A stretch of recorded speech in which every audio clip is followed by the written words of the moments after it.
Hey, everybody, and welcome to another episode of Eating at a Meeting. And I am so excited to be here with you today. It is Climate Week in New York, and so I'm excited to introduce you to Anya Doherty, who is the founder and managing director of Foodsteps. It is a food sustainability platform that provides data and insights for the food industry to accurately measure, reduce, and report their environmental impact. And she's coming to us from England. I don't know where exactly you are in England. London. London. Okay. So welcome to the show. Thank you so much. Yeah, true pleasure and honor to be here, and really looking forward to talking about all things food and sustainability with you. Yeah, I am. One of the things that I was thinking about when I was prepping for this is 2015, I went to the World's Fair in Milan. And because it was all about food, and the first exhibit that you walk in was all about food waste.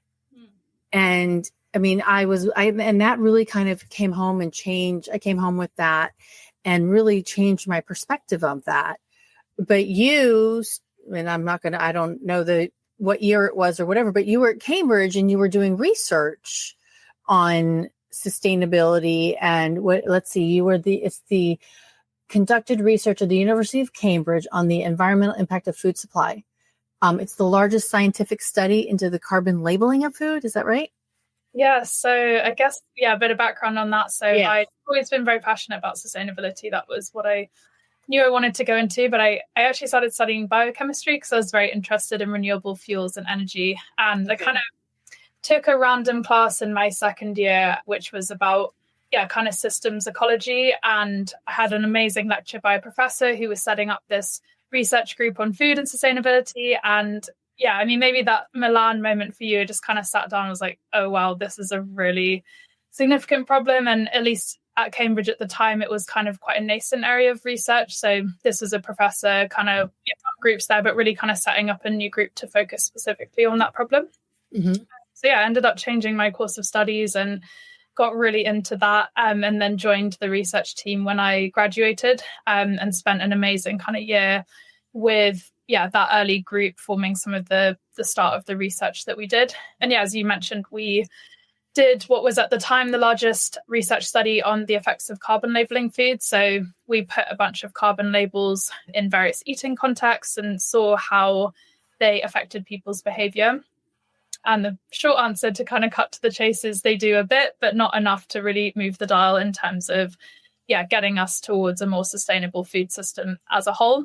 Not that surprising. I think we see similar things with nutrition labeling. There have been calories on food for decades, but we've still seen issues around, nutrition and health-related foods. So, long story short, that was very much my kind of introduction to the space. But while labeling isn't, I believe, the solution to solve this, it's maybe a piece of the puzzle. It really got me kind of fully involved in this area around measuring the impact of food and how we can actually have a real impact and reduce the average carbon emissions, cost of nature, water use, of the food that we eat. And that rolled into you starting Foodsteps.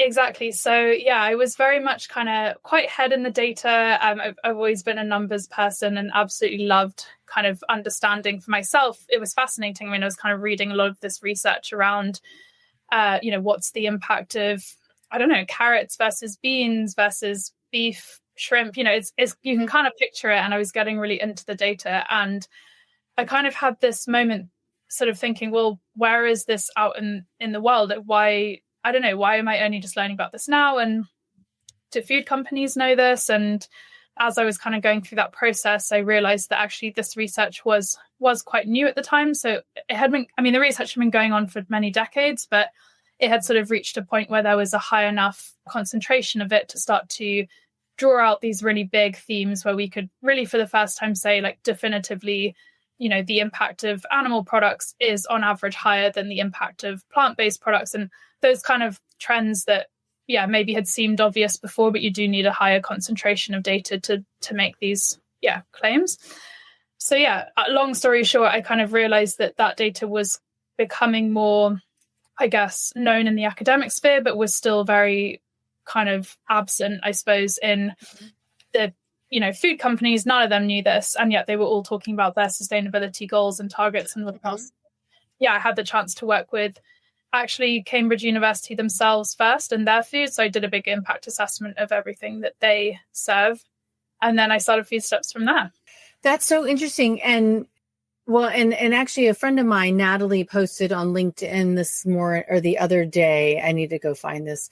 And they did they calculated the carbon footprint of wine that was served at the event. Mm-hmm. And it was data crunching, right? She's like, okay, we just put all of the wine in one category kind of thing. And tell us what goes into calculating the carbon footprint of a food or a wine, or, how do you even figure that out? It's a great question. So this kind of comes back to my point about there needing to be like a high enough concentration of data over a period of time, because kind of the easiest thing to do, and probably what your friend did, would be, okay, let's say that they bought this wine was from, I don't know, France or South Africa. Mm-hmm. There will be published data in academic studies and also, scientific databases. Mm-hmm. Will basically be studies that people have done over many years looking at the carbon impact of French wine. So it's probably lots of people who have gone out and they'll have measured in vineyards in France how much fertilizer is used on those, what is the energy cost of moving it around, transporting it, bottling it, all of that.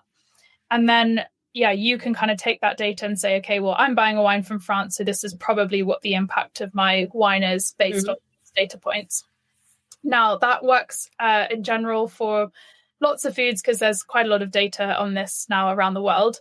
But what's really interesting is you can also do your own studies. So if you know exactly which vineyard this wine is being bought from in France, you can, in theory, go and work with that farmer producer and actually gather the data yourself from that vineyard. So you could measure, okay, on a cycle, how much fertilizer are they using, how many pesticides, what's the actual benefits, and then you could build your own study. And at Foodsteps, we do both things. So we kind of use a lot of the average data where it's cheaper, it's more cost effective. You can kind of get the answers quite quickly. And then we do a lot of that deeper dive data as well, where we actually go back in the supply chain. We work with producers, farmers, transporters, and we're kind of gathering that data itself and building our own studies, which is fun as well. Yeah, because it's not just, because you just said the transporters and it's even like it's coming from the farm, and all those steps in between the farm to the plate. Exactly. There's so much to think about. Exactly. And for some products, honestly, it's not really possible, because if you think about especially highly processed products, they might have, 50 or 60 ingredients, all of which are coming from different places. They all go through unique processing steps, and then they get reprocessed and repackaged. And I mean, you could do it, but it's not, it's not really possible. A lot of the cases where we are measuring that data ourselves at this stage tend to be simpler products. So things like wheat or beef or beer or coffee. We've done studies on all of those items. And that is, they're simple supply chains where you've maybe got 2 or 3 actors. It's the producer. They send it to a processor. They then send it to a distributor, maybe to a retailer. And those ones are really fun, especially where they can trace it back to the exact production location. Because, we can then gather data from that supply chain. It takes a lot of time. And, at the moment, it's not hugely scalable, but that is something we're working on as well. Well, and the fact, hugely processed foods, right? Because, I try to limit my, when I'm buying a prepackaged, highly processed food, is like limit it to 9 ingredients or less, right? Because then that there's fewer inputs to that. But again, I don't know. And then we were talking before the show, natural flavors, who knows where all those come from. Right. But so, and it really helps then to think through that, using more whole foods in serving our menu items and into measuring that carbon footprint. What was the biggest surprise have you had, like, in doing some of these with your clients that you found?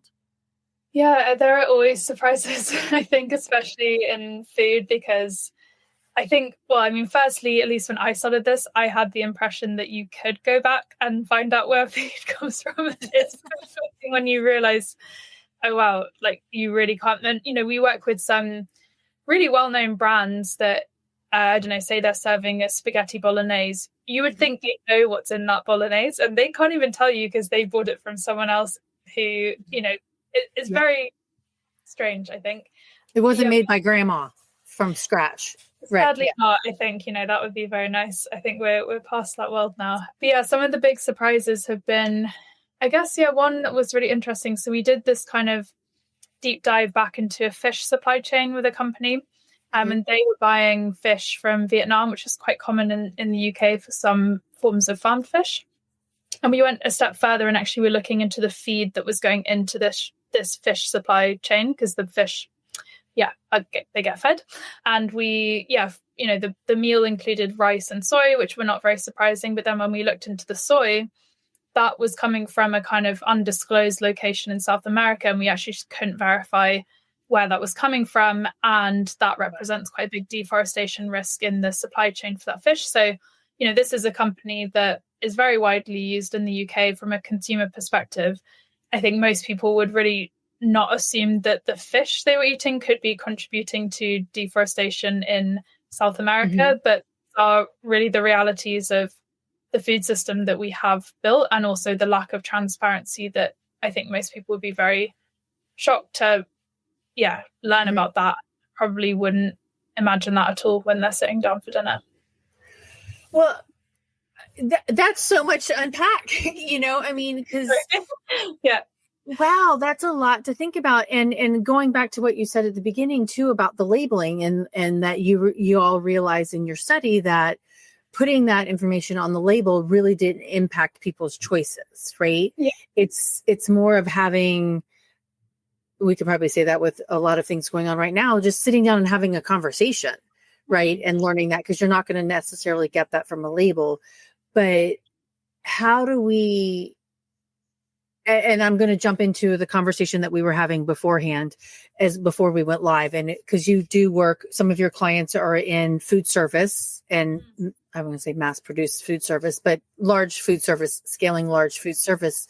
So you can have a bigger impact with them. I liked that analogy because I thought, hey, XYZ company has this many hotels, this many convention centers across the country, and they have to buy into that corporate buying program.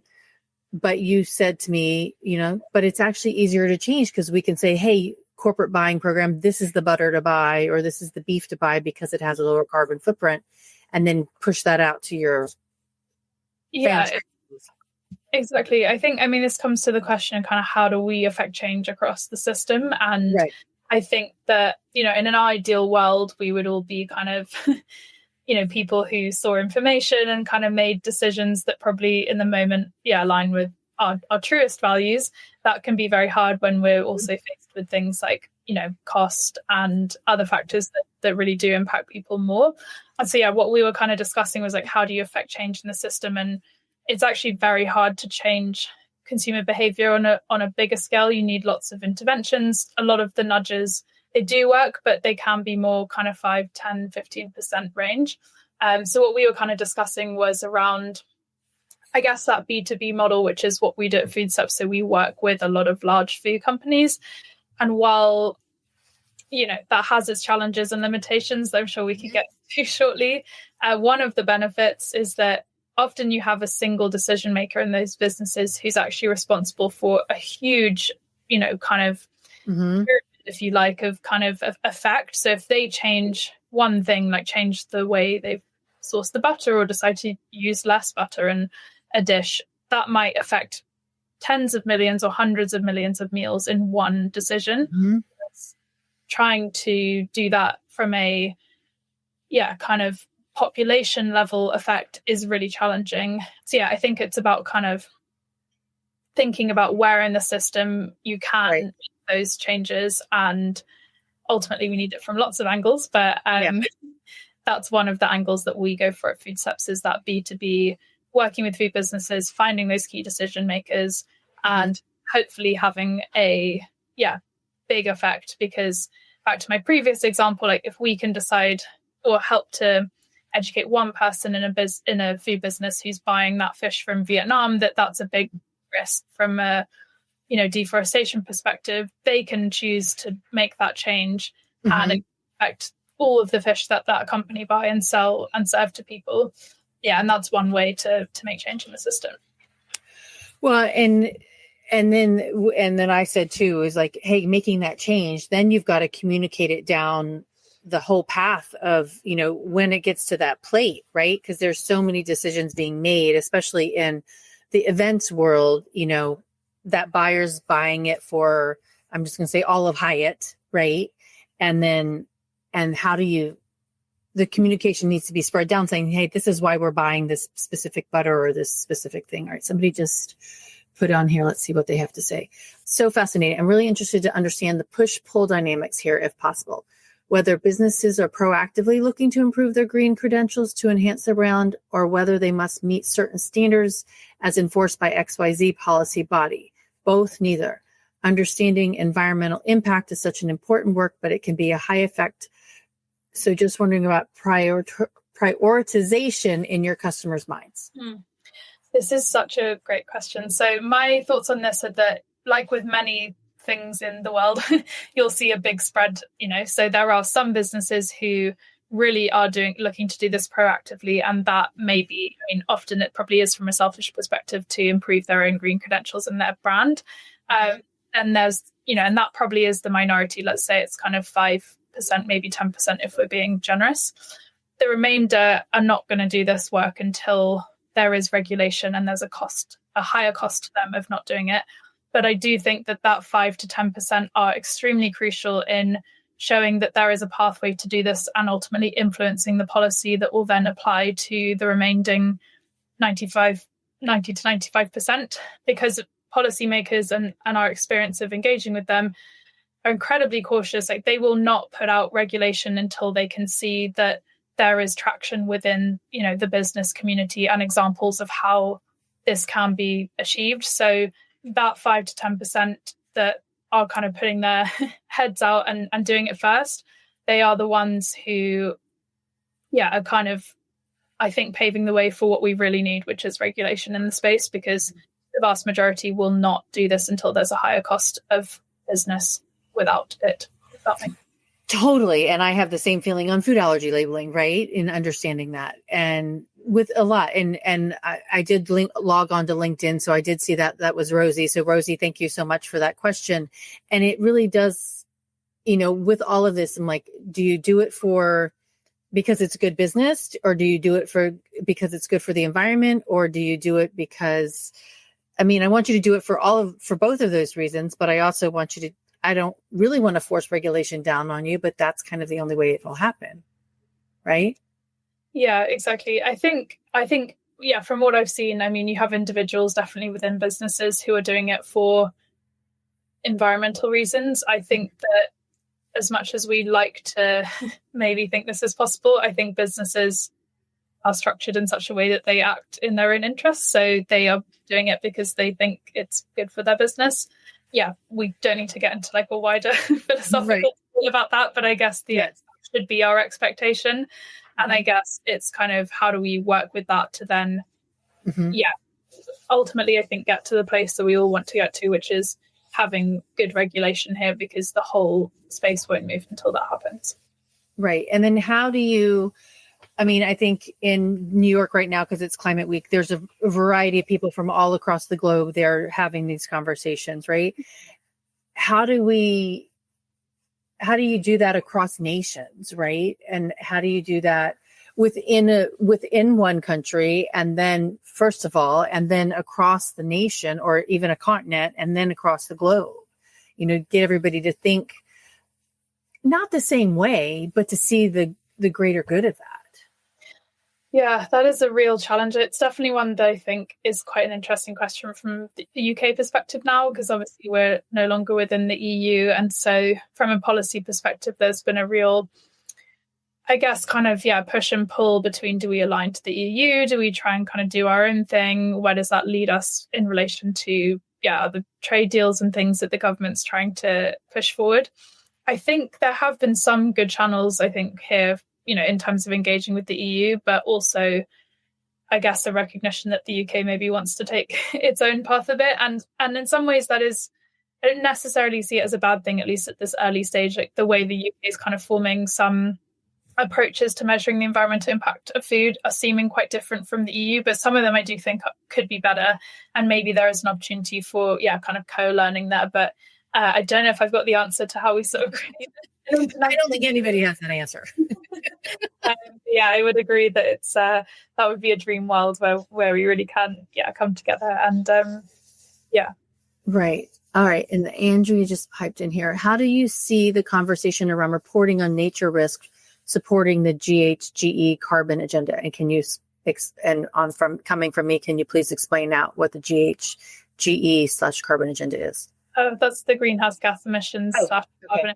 So I think just talking, generally about greenhouse gas emissions. Mm-hmm. I'm to be honest, I'm less familiar on the reporting around nature risks, but it is something I'd like to learn more about. I do think that seems to have been relatively effective more from a kind of financial institution perspective. And I would say in general, this space should, wholly be learning from itself. Maybe an area where I don't know if we can get audience members to come in and share things. Yeah, if you want to come in here, Andrea, let me know. Just shoot me a message and I will send you the link if you want to join in here and talk about that. But one of the things that I read about you and what I've heard you say a couple of times is that food systems is one of the biggest levers for tackling climate change and the loss of nature, which kind of ties into Andrea's thing. Can you explain, that and why you think this is overlooked by so many people, or it's just getting its, footing? Yeah, great question. So I do think, just to kind of go back to the loss of nature point, personally, I think this is, I don't know, we've got to beat the drum of this way louder than we are at the moment. I think people have started to get the food and climate link, and also, climate has generally been higher up the agenda, at least from where I'm seeing things, compared to the nature risk. But I think the sort of crash in wildlife that we have seen literally in my lifetime and my parents' lifetime is like so astounding, and I feel like we have not in any way grasped that or the importance of food in that. So just to kind of share like the things that have moved me in that kind of side of things before I get onto the link with food. I was reading this study which really just kind of resonated with my personal experience. So in the UK, apparently between 2003 and 2024, there's been a 60% decline in the number of flying insects hitting windscreens, which is really interesting because I was thinking that recently when I was driving. I was like, I remember there being way more insects that used to hit our windscreen. I had the same thought 2 days ago. Yes. Okay. Yes. So I'm sure in the US it's got to be the same, but that is so astounding because a 60% decline is seriously concerning, and insects are absolutely the bedrock of, our whole kind of animal ecosystem. And on top of that, since 1970, I think there's been about a 70% decline in just the total wildlife populations in the world, which is again just totally astounding. So I do just want to kind of put a plug out there that we talk about climate, but I really think we should be talking a lot more about the wildlife crash, loss of nature. This is kind of really, really important.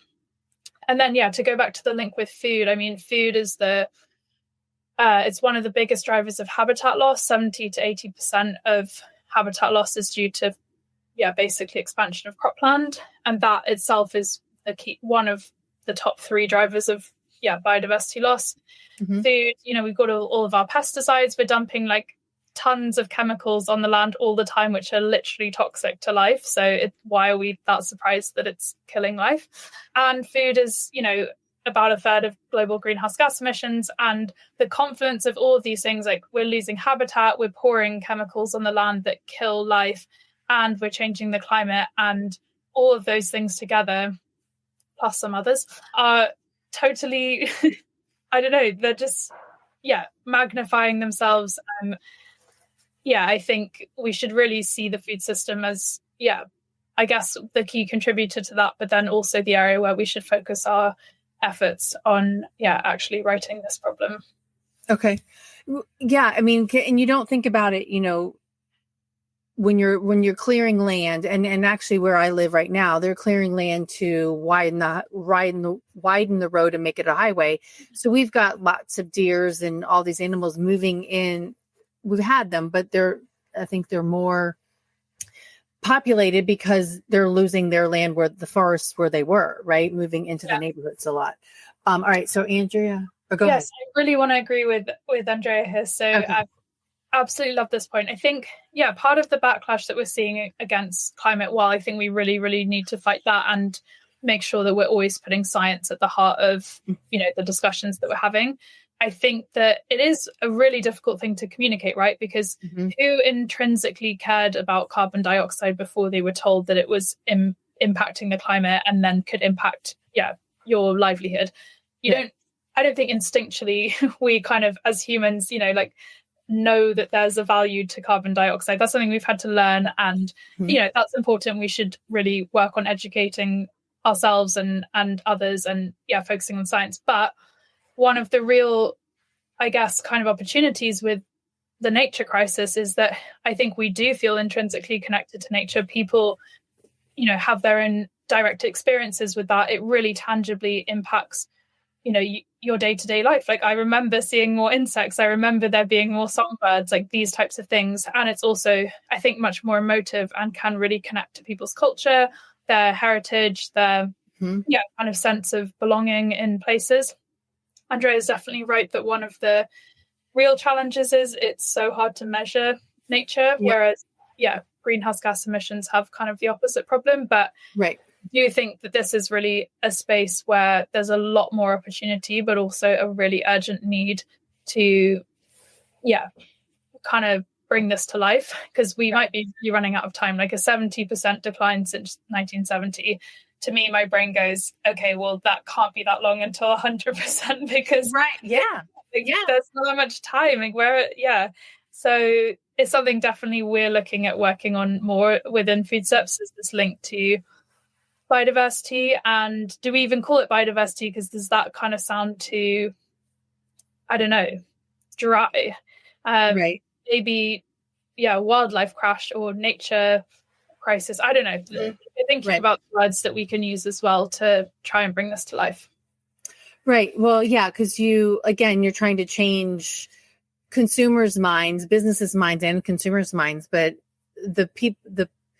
yes, we as consumers are buying a lot of the food, but the people who are making the food are buying all these products, and they're the ones that are, quote unquote, doing the damage at the same time, right? I want to read out this thing that Andrea said. I would love to see a menu which takes a nature agenda and reports on the impact on nature in addition to the greenhouse gas emissions. Now that I know what that acronym is, I know the data is still a challenging much more than the greenhouse gas emissions, but I would love to see someone trying. I love that idea. And so I would love to see it from you. That would be great, as adding that into that. Yeah, absolutely. So there is, back to the original part of the discussion, there's the team who's still in Cambridge working on this. They have just started doing some really, well, actually they're quite far down the line, doing some really wonderful research on how we can link directly food products to nature impact. So like we have data on the carbon emissions of carrots and beans and beef and that. They're just publishing papers on how we can do the equivalent for nature. So we're really looking forward to hopefully being able to bring that to life more in the sort of food industry, in the same way that we've tried to do that with carbon initially. And she said, well, and without many species, we won't produce food right. Exactly. Yeah. And actually I saw somebody say the other day, like, do we really need bees? And I don't know if it was a joke, because she just put stars around her, really. But I'm like, we do need bees, right? We need all these insects. Exactly. Yeah. And a lot of flying insects that are not bees are also really important pollinators as well. So we need that. I think, we need the diversity, but we also need the abundance. And I think the abundance is something I feel we've not really come to terms with the fact that we've actually lost, in a lot of cases, over half the abundance of these populations. Like, that's a really big deal. It should really be reflecting on that. Well, and just tying back to that and saying that why I was thinking about this, I drove back and forth to Raleigh the other day, which is a 2-hour drive. And I noticed that there were dead bugs on my thing, but I remember driving to Florida probably 15 years ago. And I posted something on Facebook. And I'm like, all these insects killed themselves on my windshield. This is so annoying. Right. But then now it's like 1/10 of that.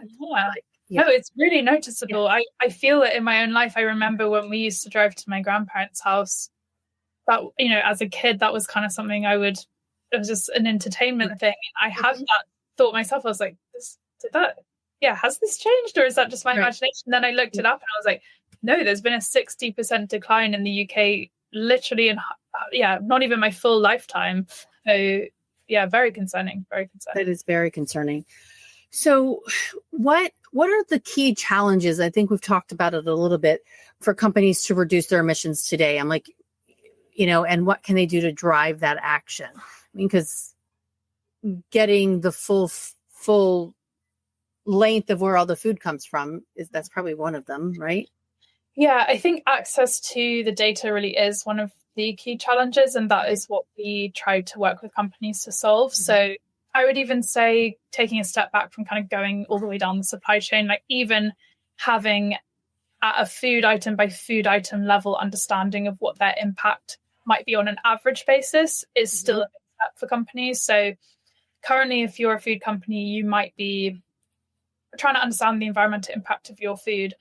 And you might even just be doing that at a very high level. So you might have put all of your meat items into one category, all of your dairy items into another category, all of your fish into another category. And that's okay because it gives you a very high level understanding. But, you want to do that. Some of the food companies we work with have, 100,000 different products that they sell. So what we try and do is go to that level below and say, okay, we're going to tell you the impact of your beef versus your pork chops versus your salmon versus your pollock, and kind of giving that level of detail. So that is kind of, one of the challenges is just having access to the data at the right level to make decisions. Mm-hmm. And even going a level deeper, we work with companies who, manufacturing or selling really complex items that might have 15, 40, 50 ingredients in them. So we're even going a level deeper to say, okay, well, within this lasagna, within this sandwich, what are the impacts of the items within that? And can you then use that to kind of reformulate, those items? So that's kind of challenge number one. And then obviously it gets more and more challenging the more you try and kind of go back into the supply chain and get more data. But I do think those challenges are quite solvable. They just need, companies to work with the right data partner, etc. Right. The second challenge that I really think exists, and I also feel like it's something that's not talked about enough, is kind of going back to the point that someone made earlier in the questions. It's like, it is currently more costly to try and do the sustainable thing as a food business than it is to do the unsustainable thing. If it was more cost effective to do the sustainable thing, we would not be here having this conversation. Right. And so the biggest challenge is we need to put those cost barriers in place for ourselves. And that the only way to do that, I believe, is through regulation, because regulation is the thing that makes it more costly to not comply than it is to comply. It's as simple as that. And I believe that until we have those cost barriers in place and it continues to be cheaper and easier to sell food that is unsustainable, we're just going to be flogging a dead horse trying to solve the problem that just the crux is their businesses, they're there to make a profit. We can debate, the philosophy behind that. That is the system we have. Therefore, it needs to be more expensive to sell food that is less sustainable. That's just the solution to the problem. But the problem is that regulation, especially in today's political climate, is really not kind of forthcoming. So I actually believe that food companies, it's in their interest to have a level playing field and to actually push for this regulation that will make it the same cost to all companies to comply. And so that's the work that I'm quite excited to start doing more of, is actually advocating with these food companies who we are working with to show to the regulators and policymakers, like, this is possible. It's a long road, but I ultimately believe that that's the kind of area that this work needs to be influencing. Well, and it reminds me of a study in a chapter of a book that I co-authored on. It was a food service company that worked with one of their corporate clients in their company cafeteria. And the company was trying to reduce their health insurance costs, right? And they gave everybody pedometers. They, pushed all of this thing, never talking to the food side, never talking to that company. And they finally went back to them, and they ended up reducing the cost of the healthier food. And the food that was more sugar, was not as healthy for you, costs more. And they actually got to see the change in their health insurance costs, like this, whatever they were, statins or whatever that they were measuring, and so it's kind of the same thing, right? Like, let's make what's better for the environment, what's better for us as humans, less expensive than the other. And there's a chef in the UK, I think he's in the UK, said that, he's like, why don't we just say it's a carrot, and the carrots that have the chemicals on it, saying, instead of saying this is the organic carrot, let's talk about this is a carrot and this is the unorganic carrot, right? And flipping that conversation. And somebody's like, the food manufacturers will never fly for that. But yeah, somebody put in here, so exciting, never interesting, and never thought about it like that. 50% better for British wildlife is more emotionally compelling than B grade carbon emissions, though much harder to achieve. And then, are there other countries that you know of that are leading in food regulation that could be a model for the UK?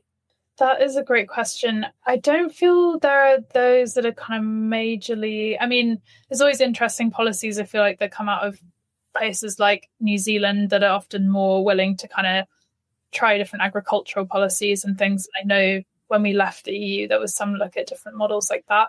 I think, Denmark, for example, they've done more around a kind of standardized database on the environmental impact of food that I think is being looked at from a UK perspective. But I would say, generally kind of that, some of the countries in the European Union, Denmark, Netherlands, France as well, they're at a kind of maybe like a couple of steps ahead of the UK, but none that I feel, if we sort of, took them as a gold standard, we could sort of majorly, Yeah. No, that was Rosie again. I pulled up LinkedIn to see who that was. So thank you for that question again, Rosie.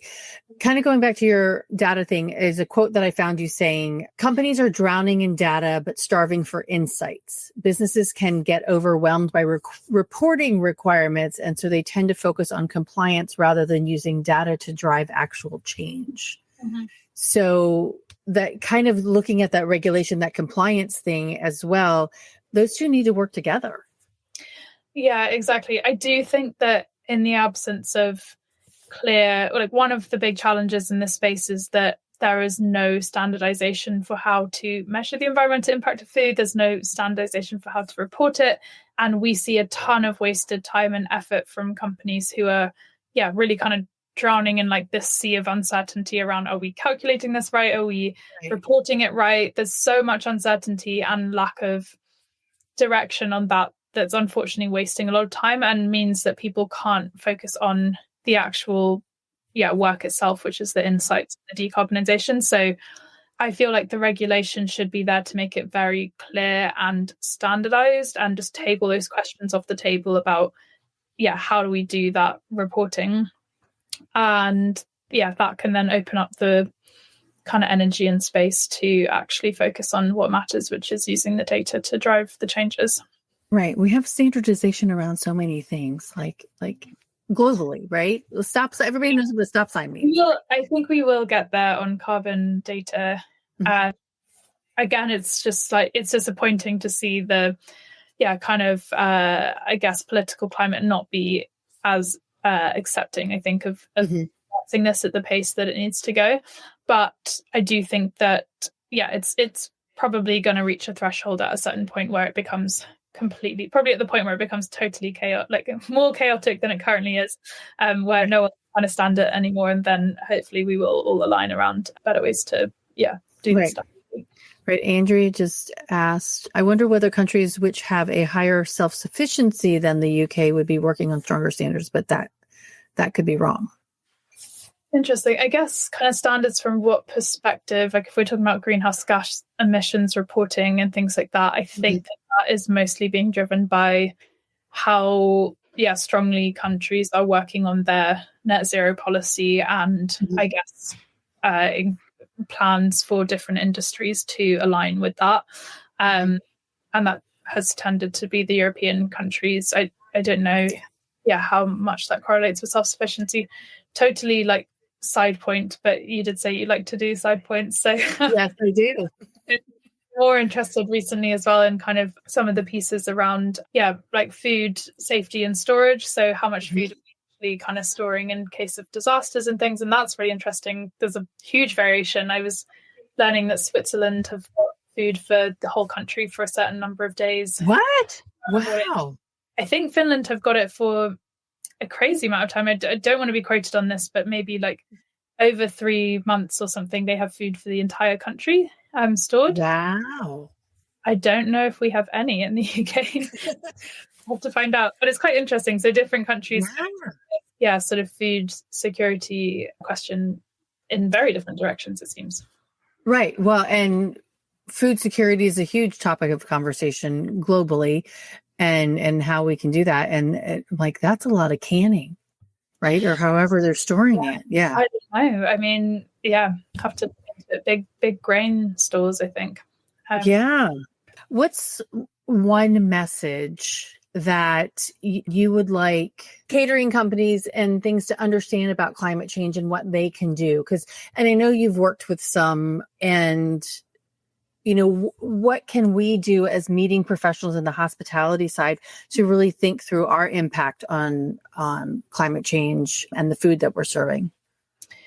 Yeah, great question. I think so many answers to this. I do feel like one of the areas I've found most effective and really enjoyed working the most has been working with chefs and kind of some of the key decision makers who are actually crafting and innovating, and getting the data into those people's hands is often kind of where you start to drive that innovation and actually see the solutions kind of coming up. I think it's one thing to do this analysis from a top-down kind of business perspective.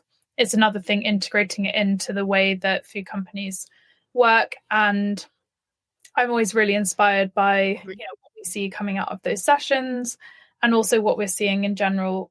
A lot of the really small disruptive brands, I think, are, for me at the moment, where I'm finding the most hope and kind of, I guess optimism for the future is kind of, just really out there ideas that people have had, and they've done that on their own back, kind of using the data and things to guide their approaches. So Andrea, all of my stats and kind of interest in this came from seeing a talk that Tim Lang did specifically on that topic. So yes, it was very interesting. I'd recommend that to people. I think Tim published a report on food security and resilience. Okay. And it was released this year. Okay, yeah, I'll go look that up myself. And Andrea also said, because if there's more food production in the country, the greenhouse gas emissions contribution to total country greenhouse gas emissions might be bigger. So that might be more pressed to find solutions. Solution wise, because I was listening to Danny Nierenberg from Food Tank's conversations during Climate Week. And there's a chef, because you mentioned chefs, Rasmus Monk. He's the founder and head chef at The Alchemist and Spora. And the other day he was talking with Kim Severson, I think it was Kim Severson from the New York Times, about creating proteins out of CO2. I'm like, I have no idea even, that's mind boggling, right? But like thinking about but I appreciated the fact that he's like, yes, we could do this, but we also need to make sure that it tastes good, right? And that people are going to buy it. But we have to find out different solutions and how to feed everybody. Yeah.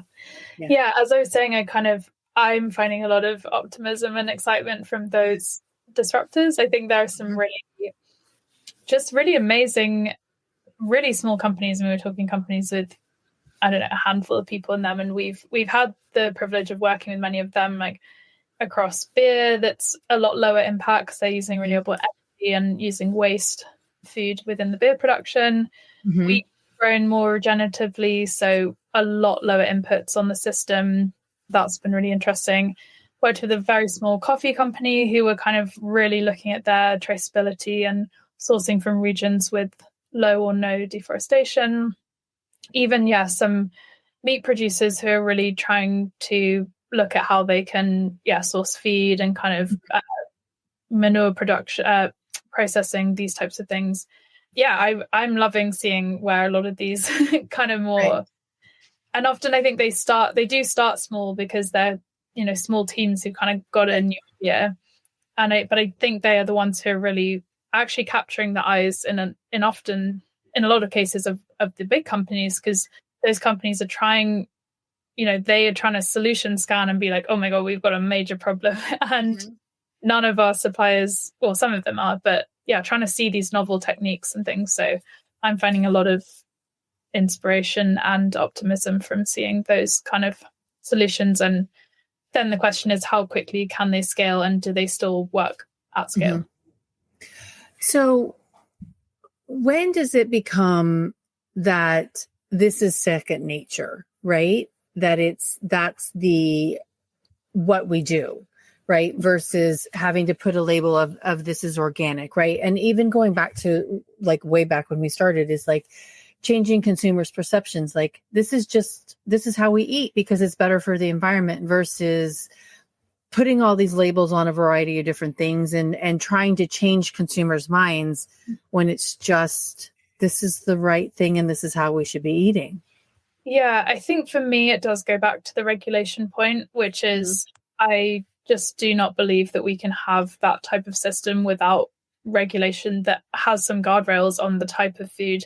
I think maybe this is, again, getting like slightly philosophical, but, when we think about the types of societies we want to live in, they are societies of, freedom and choice. And I think that is a very important bedrock of, the way that we live. But we also need to recognize that our choices in terms of what we eat and the food we produce has an impact on everyone else, because it's one planet that we're all living on. And whether we like it or not, what you choose to eat does impact me, and it impacts the world that I live in as well.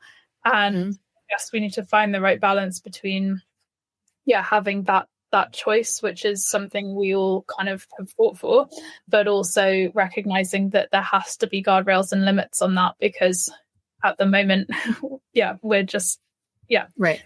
Anyway, long story short, I don't think it will be second nature until we have got regulation that prevents us from doing what we're currently doing. I don't know how possible that is, that we end up in a world where we have that, but that's the world that I'm fighting for. So, All right. And one more question before we get to some rapid fire questions that I have for you. But does it, and I'm going to talk generational, and my friend David's going to kill me because I'm going to say, let's talk generations and ages and things like that. But it's more about value. He pushes the value proposition.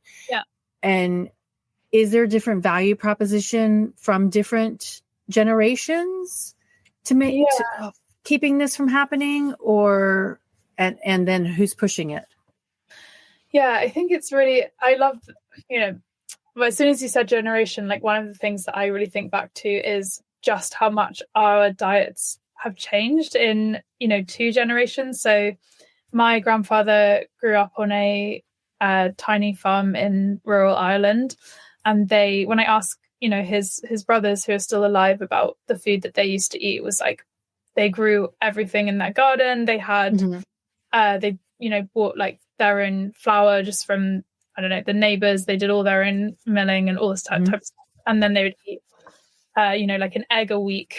And then maybe they'd have, sort of like kill a chicken or a lamb like every couple of months. And I just think from that life to 2 generations where I live in London, and there's this like insane explosion of food and cuisines from like absolutely everywhere. It's so hard to fathom like how different, that is. Yeah, true. I think in terms of generational sort of I guess, preferences. I don't know. I think it is, previously there was, research that kind of showed younger people especially were more aligning to these kind of climate values and choosing to reduce, their meat consumption, etc. I've seen a lot of that suggests it's actually maybe reversing. And at least in the UK, there have been some studies showing kind of younger people, I guess, actually, increasing their meat consumption in many instances. So I don't know. What do you think? I don't know. I mean, I think there's people that are in both, in across the board. I think it aligns more with, as David would probably correct me, and just saying it's values. Like, what do we see? I'm like, because you're talking to your uncles and your grandfathers, I'm like, their values are kind of in line with what you're pushing, or not pushing, but what you're doing, right? And so if we can find the value that the same values that we all have in what we want, maybe that can help, quote unquote, push that agenda versus looking at it from, hey, these are the 50-year-olds, the 60-year-olds versus the 20-year-olds, Yeah, that's true. And I sort of think that in some ways, like, we're trying to kind of define the future of food and be like, oh, we have to all eat this crazy new diet that's climate friendly. Like, what is that going to be? And I'm like, actually, my grandfather was eating that not that long ago. And they all lived like really healthy lives. And so it's kind of, maybe you're right, like finding that commonality, not trying to, I'm all for the disruptors and innovators. And that is kind of where I find a lot of hope. I also do think, do we really have to totally reinvent the wheel? Or right. Yeah, exactly. Yeah. Think about the fact that, probably not that long ago, people lived, well, my grandfather lived a very like healthy, long life. And I'm pretty sure he would have eaten a lot more sustainably than I have. Yeah. All right. So Rosie put in here real quick. Earlier, you talked about the 5 to 10% who are proactively wanting to understand impact, not just because policy. Do you see any trends here? And what makes these companies want to be proactive? For example, they know their own customers' priorities to prioritize sustainability. I'm wondering how we can get more businesses to act in advance of regulation. Yeah, it's a great question. I do think that there are just some, again, kind of going back to that bell curve, there just will always be some companies who, because they see themselves as those kind of first actors, innovators, they're just naturally more inclined to be on the front foot of things. And then there are those that just, their way of operating is being on the back foot. But I do think this is also driven by a cycle, which we all have some role to play in, which is kind of consumer awareness and care. And, our kind of values as society are the things that then shape our habits, which then influence businesses. And then once businesses do things, that is then what influences policy and, of course, people's voting and choices. So it is all this kind of complex web. Yeah. And I do think that where, there are so many roles for different organizations and people within that web, I think it's just, where do you kind of target your energy? So it's not to say that influencing consumers is that's a fantastic thing, and there's amazing organizations out there doing that kind of education work, etc. There are people going at it from the policy lens, there are people going at it from the business lens. You need all of those lenses and approaches, and they ultimately do hopefully work in a virtuous circle. But in terms of those kind of 5 to 10% of companies, I don't know, it's something maybe I'll give a bit more thought. I think my experience is they just tend to be the companies who, if you look at across loads of different areas, they see themselves as, their brand value is, we're kind of always ahead of the curve and we're just the first movers. I don't know if it's necessarily specific to sustainability or more just kind of how they, position themselves probably in that bigger spread. I'll give it more thought, because if I crack the answer to that and there's a way to get on board earlier, I will definitely be doing that. All right. So somebody else was listening to Chef Talk. So Bill Keese, hope I said that right. The discussion with Chef Monk was fascinating. There's also a restaurant in Hackney Wick. Silo is one of the world's first zero waste restaurants using closed loop cooking and natural farming with locally sourced unusual ingredients.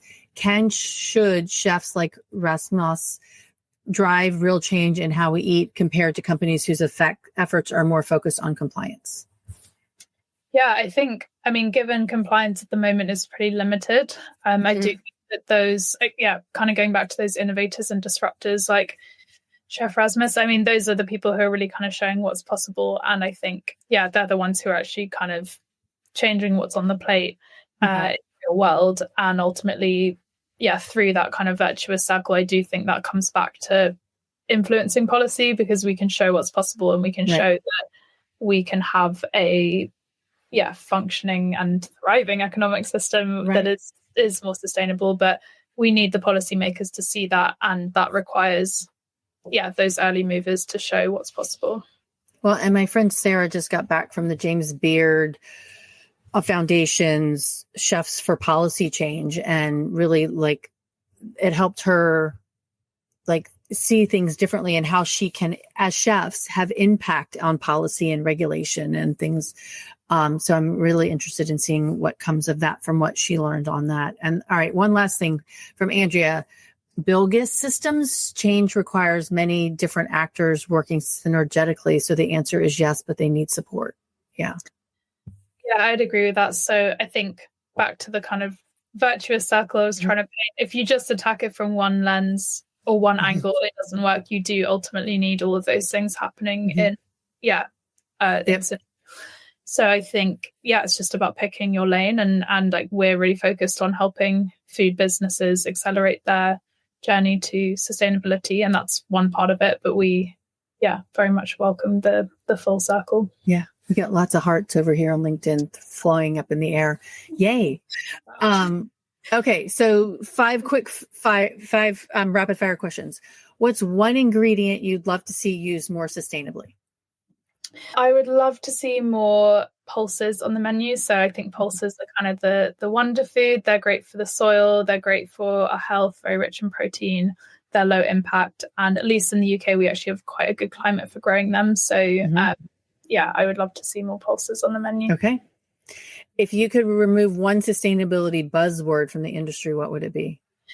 I would, and have always been trying to get rid of carbon neutral. I think it's such a misnomer that you can kind of have emissions and then just sort of magically take them out of the air and then have something which is totally, no impact. So I'm ready to see that one go. Okay, perfect. What is your go-to meal when you want something comforting but climate friendly? Yeah, so I have to be honest, I didn't know whether when I go for comfort, I kind of immediately think about climate friendly. Maybe I shouldn't say that. But maybe it goes back to my pulses. I do feel like a good dal can be really comforting. Yeah. Mm-hmm. They're creamy. They've got that homemade vibe. It can really sort of feel like food for the soul. And very climate friendly and delicious. So I think that would be very delicious. Yes. Actually, I think I might go get some Indian food for dinner. Who inspires you the most in sustainability or hospitality space right now? So I think I'd have to give this one out. I've been sort of saying this for the last 20 minutes, but I do think those small producers and innovators, we've had such an amazing time working with small beer companies, wheat companies, coffee companies. They're really trying to, show what's possible and do things differently. And that I find really inspiring. Okay, fantastic. And like with food, with you, I mean, you started small, right? You got this idea. Okay. Yes. And okay, my final question, and finish this sentence. Every meal should. I think every meal should enable us to serve another meal in the future. Oh, I love that. Yeah. That's very cool. And whether it be leftovers or what, right? Yeah. We're all for leftovers. That's good. Right. Exactly. Anya, thank you so much. I really appreciate this conversation. I have your website up here. You can find Anya on LinkedIn. Go to the linkedin.com and just look for all of that. And then the website for Foodsteps is foodsteps.earth. Is that right? Yep. That is right. Yeah. Thank you so much, Tracy. It was really, really lovely to chat to you. And thank you everyone for the very, interesting questions. Yeah, totally. Andrea, Rosie, and Bill Key. I think I said that right. So thank you for tuning in, and we appreciate it. Until next time, everybody stay safe and eat well. Thank you so much. Bye. Thanks for listening to the Eating at a Meeting podcast, where every meal matters. I'm Tracy Stuckrath, your food and beverage inclusion expert. Call me and let's get started right now on creating safe and inclusive food and beverage experiences for your customers, your employees, and your communities. Share the podcast with your friends and colleagues at our Eating at a Meeting Facebook page and on all podcast platforms. To learn more about me and receive valuable information, go to tracystuckrath.com. And if you'd like more information on how to feed engagement, nourish inclusion, and bolster your bottom line, then visit eatingatameeting.com.